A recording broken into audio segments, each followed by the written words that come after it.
झारखंड में पहले चरण में 43 सीटों पर मतदान जारी। 683 उम्मीदवारों की किस्मत का हो रहा है फैसला। चंपई सोरेन समेत कई दिग्गजों की किस्मत दांव पर है। मतदान के लिए कुल 15,344 मतदान केंद्र बनाए गए। सुरक्षा के कड़े इंतजाम हैं। राजस्थान, मध्य प्रदेश, बिहार, छत्तीसगढ़, असम और पश्चिम बंगाल समेत केरल में उपचुनाव के लिए वोटिंग जारी। कुल 31 सीटों पर चल रहा मतदान। केरल में वायनाड लोकसभा सीट पर प्रियंका गांधी की किस्मत दांव पर। राजस्थान की 7 सीटों पर होने वाले उपचुनाव में 69 प्रत्याशी मैदान में हैं।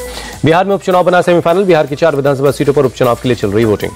एमपी में शिवराज सिंह चौहान की साख दांव पर है। मध्य प्रदेश की 2 विधानसभा सीटों पर उपचुनाव के लिए वोटिंग हो रही है। छत्तीसगढ़ में बीजेपी की प्रतिष्ठा दांव पर है। रायपुर दक्षिण सीट पर चल रहा मतदान।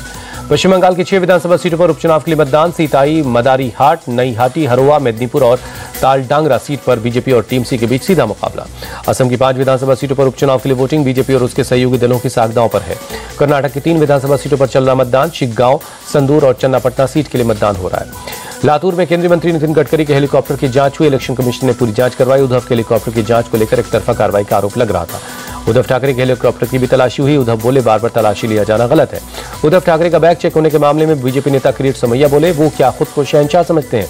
प्रयागराज में दूसरी रात भी लोक सेवा आयोग के सामने डटे रहे छात्र। मोमबत्ती जलाकर प्रदर्शन किया। 1 डे 1 एग्जाम की मांग कर रहे हैं। यूपीपीएससी के खिलाफ छात्रों के प्रदर्शन पर बोले कांग्रेस प्रदेश अध्यक्ष अजय राय, सरकार नाकाम है, ये बच्चों का भविष्य खराब कर रहे हैं। प्रयागराज में अभ्यर्थियों के आंदोलन के पीछे समाजवादी पार्टी, यूपी सरकार के मंत्री ओपी राजभर का आरोप।